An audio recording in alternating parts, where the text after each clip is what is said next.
ZilckSound. You're tuned into ZilckSound, where business gets real, trends get broken down, and you walk away sharper than when you hit play. Brought to you by Zilck.com.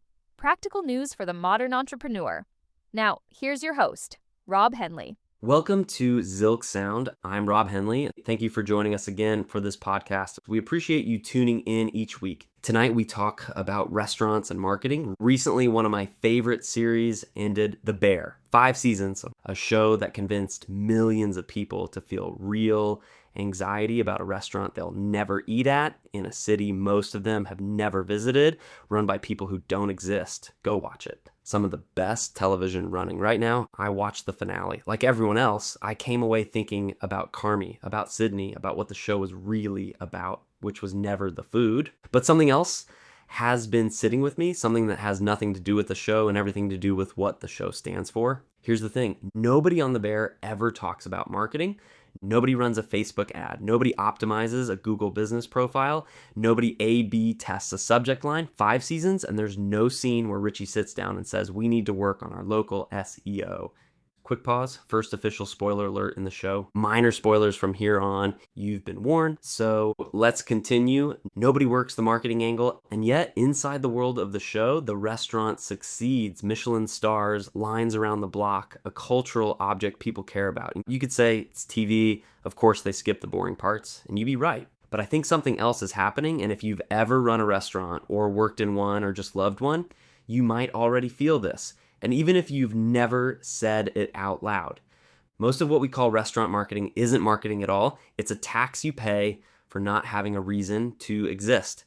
There's a restaurant in my city that closed last year, not naming it. I ate there 3 times, opening a year in, near the end.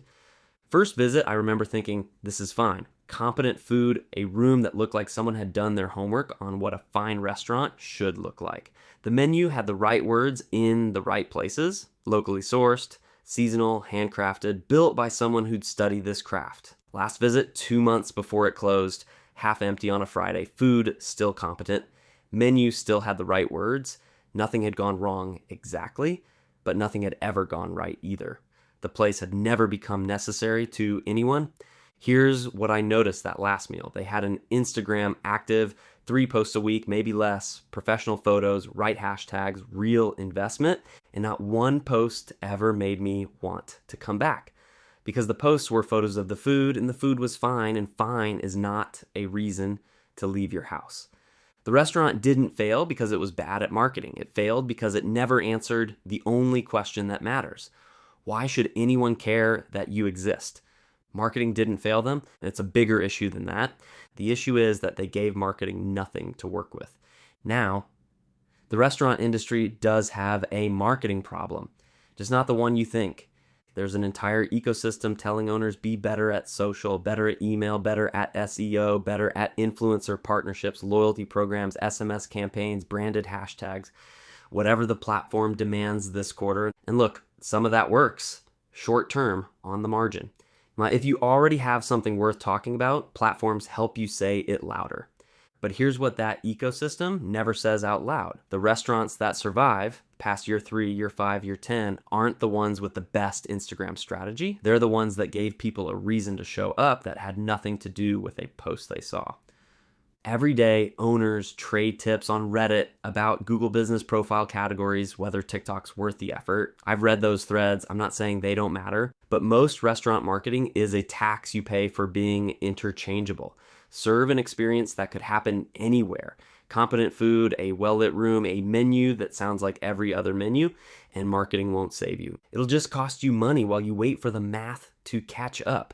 The restaurants people remember didn't master the algorithm. They gave people a story. Here are 2 examples. Let me give you 2, one fictional, one very real, same destination. On The Bear, Carmi doesn't market the restaurant. He obsesses over it, the menu, the system, the culture in the kitchen, how the food tastes, how it feels to sit in that room, everything in service of making the thing itself so good, people can't stop talking about it. The show dramatizes it, the chaos, the yelling, the genius, that's television, but the principle underneath is real. There's a real chef who actually appears on the show, a very famous one. His name's Thomas Keller. Thomas Keller didn't build the French Laundry with better Facebook ads. He built it by deciding relentlessly for 30 years that one guest, one night, one table was the only thing that mattered. His philosophy, stated plainly, a great meal isn't about the food and wine. A great meal is an emotional experience. That's not a slogan.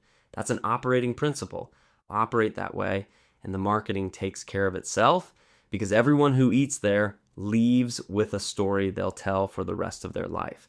The French Laundry doesn't need to convince you to come. It needs to be worthy of the trip, and that's the deal. Now, you might say, easy for Keller, Michelin stars, international reputation, 30 years of career. What does that have to do with the independent spot on a side street trying to survive the next 6 months? And I get the instinct, but I think it gets the order wrong. Keller didn't start with the reputation. He started with the principle. The reputation followed. The restaurant became a story people told themselves about what food could mean, and then they told other people. That's not marketing, that's meaning. The restaurant industry treats marketing as a visibility problem. If only more people knew we existed, if only we reached the right audience, if only the algorithm found us, the people will love us. I don't think it's visibility. I think most restaurants, not all, but most, have never done the harder work of deciding what they're actually for. Not the cuisine, not the price point, not the neighborhood, what they're for. The French Laundry is for people who want a meal they'll remember on their deathbed. Extreme, right? That's very specific, not for everyone, and that's the point. The Bear in the show's fiction is for people who want to feel part of something still becoming itself. The mess, the brilliance, the family dysfunction, not bugs, the product.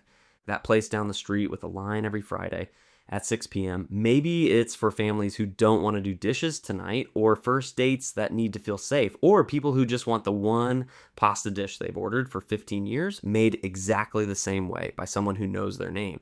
None of that requires marketing. It requires clarity. That's the difference. And then the theory isn't the issue. The issue is the weight. The weight of believing that if you just post more, spend more, optimize more, customers will come, and when they don't, you blame the marketing. But marketing was never the problem. You were asking it to create desire where none existed. Marketing can amplify a story, but it cannot invent one for you. Here's what I'm really saying. It's simpler than that and much harder. Restaurants that last understand something most business advice skips. Marketing isn't a function you bolt on after the business is built. Marketing is what the business is, whether you're paying attention or not. Every mediocre experience that costs you a repeat guest, that's your marketing. Every conversation a server has at a table, marketing. The cleanliness of the bathroom, how the phone gets answered, the texture of the napkins, music at a volume that lets people talk. Those 90 seconds after the check arrives, when someone forms an impression, they'll carry for years. All of it is marketing. And guess what? None of it happens in a Facebook ad or an Instagram reel. The restaurants that market well are just the ones that gave people a reason and let them do the rest. So here's what I'd ask you. If you run a restaurant or any business, honestly, and you've been wondering why the marketing isn't working, stop asking about the marketing. Ask about the last time someone walked out of your place and said, I have to tell someone about this.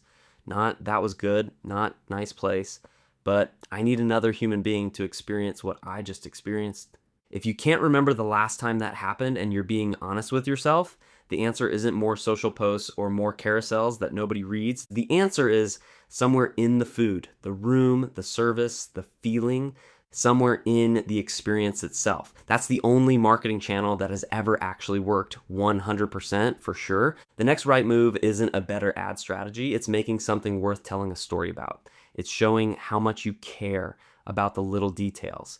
Care applied to the right thing is the only marketing strategy that's ever survived the algorithm. And funny, right? Think about it. Finally, that's all I got tonight, guys. Thank you so much for listening. If this landed, if it made you think about something you'd been outsourcing to a platform that was never going to solve it, let us know your thoughts on social media. I'm Rob Henley, and this is ZilckSound. See you in the next one. ZilckSound. ZilckSound.